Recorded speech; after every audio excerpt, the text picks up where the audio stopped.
नमस्कार, जय जगन्नाथ, जय श्रीराम।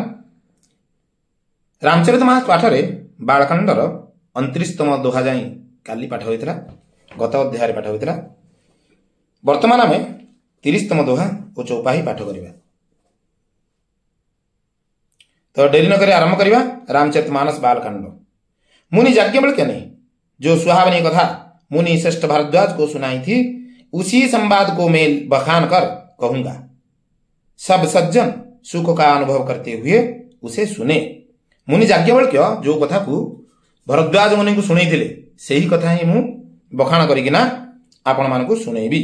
आ सज्जन व्यक्ति माने सुखर अनुभव करिकिना ए कथा सुनंतु। शिव जी ने पहले इस सुहावने चरित्र को रचा, फिर कृपा करके पार्वती जी को सुनाया। भगवान शिव कौन करथिले ना, यही कथा को प्रथमे रचना करथिले ओ कृपा करिकिना पार्वती को ए कथा सुनैथिले। एही रामचरितमानस कथा ही कहउचंती। वही चरित्र शिव जी ने काकभूषुंडी जी को राम भक्त और अधिकारी पहचान कर दिया। सही कथा भगवान शिव काकभूषुंडी को ही भक्त और अधिकारी भाविकिना ही सुनैथिले। उन काकभूषुंडी जी से फिर याज्ञवल्क्य जी ने पाया और उन्होंने फिर उसे भारद्वाज जी को गाकर सुनाया। सही कथा को काकभूषुंडी जी कौन करथिले ना, याज्ञवल्क्य को सुनैथिले। याज्ञवल्क्य भारद्वाज को सुनैथिले। वे दोनों वक्ता और श्रोता याज्ञवल्क्य और भारद्वाज समान शील वाले और समदर्शी है। सही दीजन जाक वक्ता और श्रोता अर्थात भारद्वाज और याज्ञवल्क्य दीजन जाक समान शील अर्थात समदर्शी थिले। दीजन जाक ही समवयस्क और समान ज्ञान और अधिकारी थिले और श्रीहरि की लीला को जानते थे। दीजन जाक भगवान विष्णुंकर लीला को जानी थे।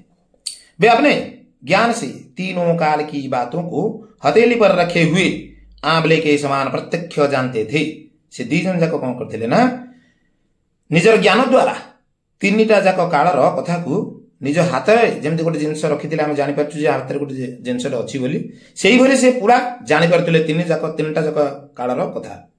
और भी जो सुजान अर्थात भगवान की लीलाओं का रहस्य जानने वाले हरिभक्त हैं, वे इस चरित्र को नाना प्रकार से कहते, सुनते और समझते हैं। आउरी मध्य जो माने सब हरिभक्त थिले से माने मध्य एही कथा को चरित्र को नाना प्रकार कहउचंती, सुनुचंती और बुझउचंती मध्य। 30तम दोहा। एमे पुनि निज गुर सन सुनी कथा ससु कर खेत समुझी नहीं तसी बालपन तब अति रहे अचेत सियावर रामचंद्र की जय जय। फिर वही कथा मैंने 12 क्षेत्र में अपने गुरुजी से सुनी। ये कथा कहते मु पूर्वर तुलसीदास चरित्र विषय पढ़ी कही जो माने तुलसीदास चरित्र शुणी थे से जानी जे छुआ बेले तांको गुरु नरहरि स्वामी गोस्वामी तुलसीदास को रामचरितमानस प्रथमे कही, किंतु से समय से छोट थिले से तेणु से कथा को से हृदय सह शुणी नथिले, शुणिकिना मध्य एते बुझी पार नथिले। फिर वही कथा मैंने 12 क्षेत्र में अपने गुरुजी से सुनी, परंतु उस समय में लड़कपन के कारण बहुत बेसमझ था, इससे उसको उस प्रकार अच्छी तरह समझा नहीं, से बुझी पार नथिले से समय। श्रोता कथा ज्ञान निधि कथा राम के गूढ़ किमि समुझौ में जीव जड़ कलिमल ग्रसित विमूढ़ सियावर रामचंद्र की जय जय। श्री राम जी गूढ़ कथा के वक्ता अर्थात कहने वाले और श्रोता सुनने वाले दोनों पूरे ज्ञानी होते हैं। श्री रामंकर कथा को गूढ़ कथा को वक्ता श्रोता अर्थात जे कहे और जे सुने दीजन जाक ज्ञानी है थांती। मैं कलयुग के पापों से ग्रसा हुआ महामूढ़ जड़ जीव भला उसको कैसे समझ सकता था। मु तुलसीदास निजे ही कहते कि मु कलिजुगर पाप द्वारा ग्रासित होइकिना अछि और मु ए कथा को केमिति बुझी पारि थांती।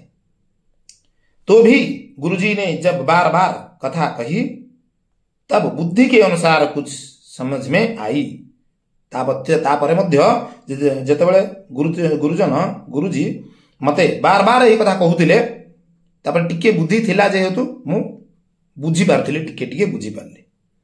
वही मेरे द्वारा भाषा में रची जाएगी जिसमें मेरे मन को संतोष हो। सही कथा को मु मो भाषा द्वारा ही रचना करने को जाऊँ जहाँ मो टी मो तो मोर मन टी खुशी हो। आज ये रखा यही विषय वस्तु आपको किपर लगे कमेंट निश्चय जनइबे। एथर विषय वस्तु आरंभ हो तो आग को आहरी भल भल कथा सब अच्छी भल भल प्रसंग सब अच्छी आपण मैंने यही कथा को शुणिले जानीपर। तो रही जय जगन्नाथ जय श्री राम।